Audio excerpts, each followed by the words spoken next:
Road cycling is a massively information-rich sport these days, with GPS devices offering a wide array of data fields and features.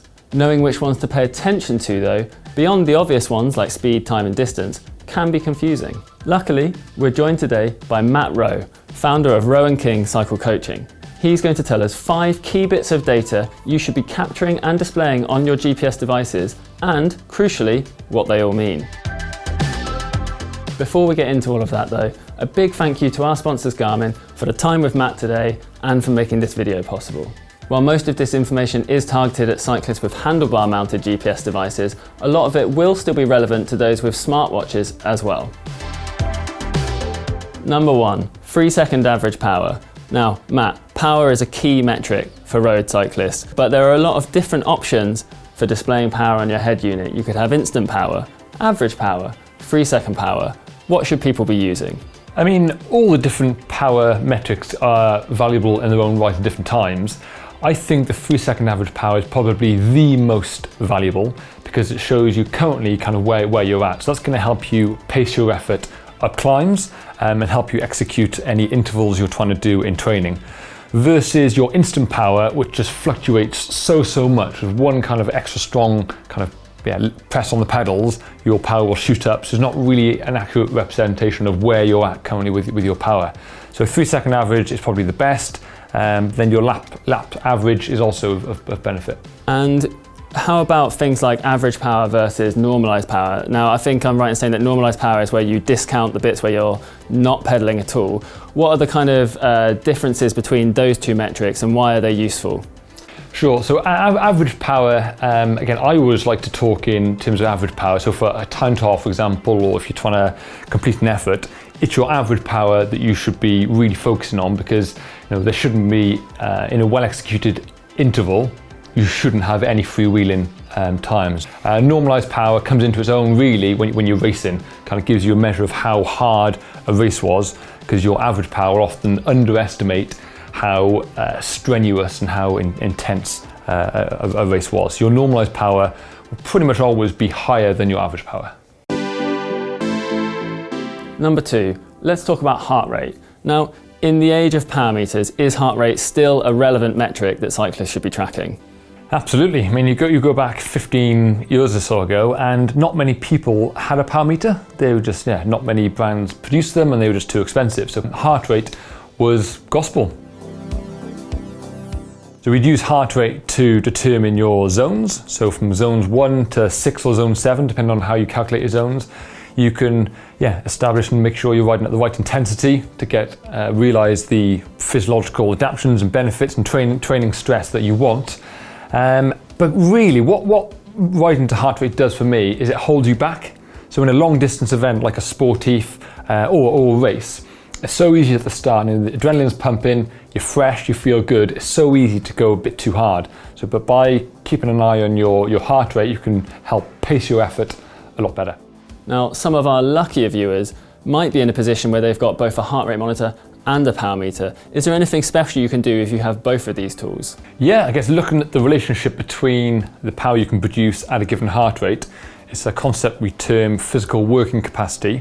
So you take a given heart rate, let's say 140 beats a minute, and you see what power you can produce at that heart rate. So you just ride at a constant heart rate effort, and you see as an output then what power you're producing.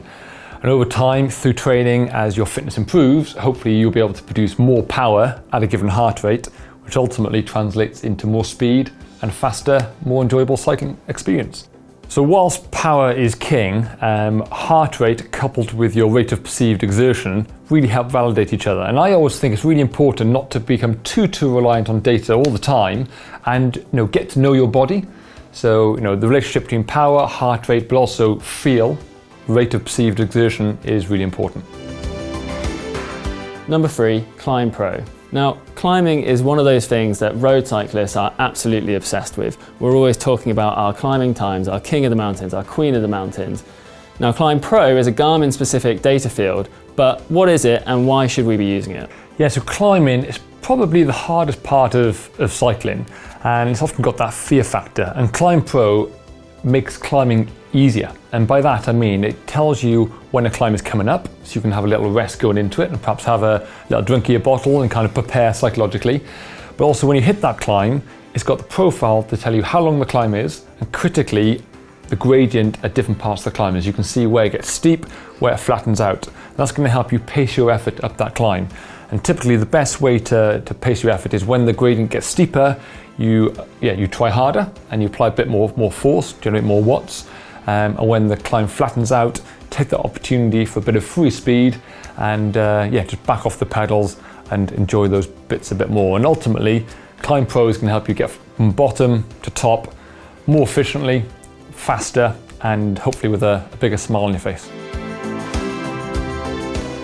Now that's all really useful, but many people might be wondering if Climb Pro is really only applicable to those people who live in the Alps or somewhere with really long climbs, but is it also useful for people who only have short climbs where they live? Absolutely. I do quite a bit of travelling and different hotels, normally outside of COVID, and if I'm in a new area, there might be like an hour and a half ride I've planned, there's all these new roads and new climbs, and knowing that you've got 5 climbs, they're each about 1 kilometre long. The first 2 are really steep and the second 3 are fairly gradual. That's just going to help me set my expectations and pace that ride. So I always say, pacing, start steady and finish strong. This is what Climb Pro helps you do. Pace those climbs, so you start steady and get to the top strong. Number 4, cadence. Now, cadence is a measure of how fast you're pedaling, so how many rotations per minute your feet are doing as you pedal. But is there a kind of specific cadence that cyclists should be aiming for? What difference does cadence make to your rides? Yeah, it's a good question. The question gets asked quite a lot, kind of what cadence should I aim for? And generally for efficiency, and obviously efficiency is super important for cycling, being a super endurance sport. Around 85 revs a minute is, the science would tell us that is kind of the most efficient cadence to travel at. Not necessarily the fastest. If you want to get from A to B up a climb, you may well cycle in a harder gear, a heavier gear with a slower cadence. But for efficiency, over a long 3, 4, 5 hour ride, it's around 85 revs a minute. But that is a caveat around that to say there's not a one size fits all. If you're used to cycling at 70 revs a minute, so a nice low cadence, to suddenly transition to pedaling at 85 revs a minute overnight is going to be pretty hard and pretty difficult for you. And similarly, if you're used to pedaling quickly, kind of 100 revs a minute, that's your go-to cadence, to suddenly drop that to 85 is going to be challenging as well. So it's all about nudging towards that 85 revs a minute, but acknowledging there is no one-size-fits-all on this. But how about in training? Can varying your cadence in training lead to kind of different physiological adaptations? Yeah, absolutely. Very, very common type of effort is what we call strength endurance efforts. 2 attributes that you need for cycling. You need to be strong and you need an element of endurance. And those efforts are done at a low cadence. So you'd see professionals who've got kind of strong knees and ligaments and kind of can absorb this really low cadence. When you generate a lot of torque, there's a very high muscular strain. They might do efforts as down as low as 45 revs a minute. So that's very, very slow cadence, and that's quite difficult to execute. But also cycling at a low cadence helps you to refine your pedaling style. It's only when you slow things down, you can really focus on exerting force through 360 degrees of that pedal stroke. And when you're cycling at your normal cadence, 80, 90, 100 revs a minute, things are happening quickly, and it's just hard to kind of develop new patterns without slowing it down.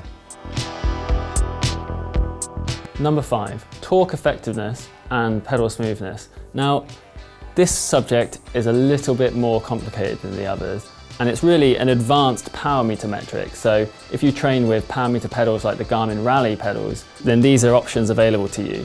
But what do they actually mean, and is there anything that we can learn from them if we do have access to them? Sure, so we spoke a little bit about pedaling style and pedaling efficiency when we spoke about cadence a minute ago. Torque effectiveness is a measure of how much force you're applying through the pedals actually goes to propelling you forward. You're aiming for above 60% as standards. There's a lot of black box thinking that goes into this, the calculation from Garmin. But essentially, it's all personal to you, and you want to be trying to increase your torque effectiveness percentage. So So wherever you are, whatever figure you're getting as a reading, you're just trying to improve that. But critically, if you've got a dual-sided power meter, you can measure your left leg versus right leg. And a lot of people do have a discrepancy in power, but also the torque effectiveness between their right and left leg. So it's just trying to become more smoother, more effective with that power transfer, and it's just try not to compare with others as well. It's really important that this is a personal metric to you. You just take whatever readings you're getting and try and improve them for you. Okay, so torque effectiveness then is a kind of measure of how effective your pedal stroke is at the power you're producing is driving you forward. But what about pedal smoothness? What is that, and what does that tell us? Yeah, so pedal smoothness is, as it says on the tin really, it's how smoothly you're applying force throughout that pedal stroke, throughout the 360-degree pedal stroke. So obviously there's a bit of a dead spot at the bottom of your stroke, and your major, your hamstrings and your glutes, the major muscle groups, they're exerting more force on the downstroke. So it's just a measure of how smoothly your power and your torque is being generated throughout that pedal stroke. Obviously, in theory, a mechanical engineer would tell you want to kind of get towards 100%. That's unrealistic because we're humans, not robots. But between 10 and 40% is kind of regarded as a normal measure of pedal smoothness. And again, you're just trying to improve your own pedal smoothness, so try not to compare versus others. If your pedal smoothness is currently 20% and you can improve that to 25%, you're going to be transferring power more smoothly, more efficiently, and that should lead to a slight improvement in your performance. So are these metrics things that we should be looking at whilst we're riding, or are they something to review after riding? Yeah, definitely important to look at when you're riding. Then you can make those adjustments on the bike and see what that's doing to your pedal smoothness and your torque effectiveness to hopefully increase them. And ultimately, the aim being greater or higher torque effectiveness, higher pedal smoothness, faster, more efficient cyclist. So those are our top 5 data fields for road cycling. Do you use all of them, or do you use something else? As always, let us know in the comments below. And a massive thank you to Garmin for making this video happen.